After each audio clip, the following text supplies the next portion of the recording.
تعالوا النهارده اكلمكم عن فكره باب مخفي بشكل ديكوري حلو قوي وفي نفس الوقت وظيفه مهمه.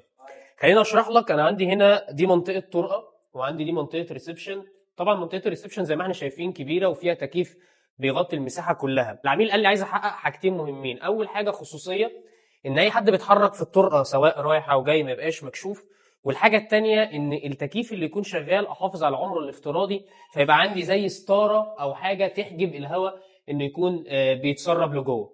فاحنا عندنا في الريسبشن زي ما احنا شايفين افكار ديكوريه بمدرسه تصميميه شغالين بيها.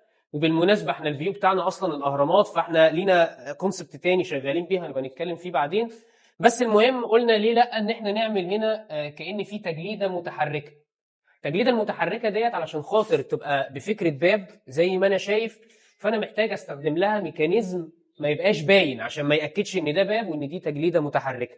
زي ما انا شايف لو انا قافل الباب ما عنديش اي ميكانيزم بيبين الجرار او الحاجه اللي الباب شغال بيها. كذلك لو انا فتحت الباب على الطرقه برضو نفس الكلام، باين ان دي هنا تجليده ودي الطرقه والميكانيزم مش باين. تعالى كده اوريك فكره الميكانيزم سريعا شغاله ازاي.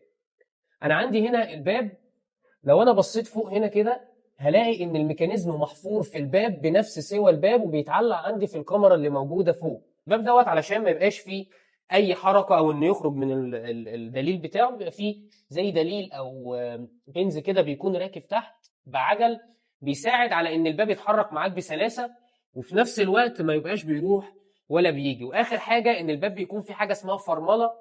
لما اجي انا ابقى فاتح الباب وابقى او انا قافل الباب وعايز افتحه، في حاجه بتحجز الباب في الاخر عشان ما تخرجوش عن المجرى. فكره الميكانيزم مهمه جدا وكويسه في الافكار اللي انت عايز تعمل بيها حاجه او باب مخفي بشكل ديكوري لطيف ووظيفه كويسه.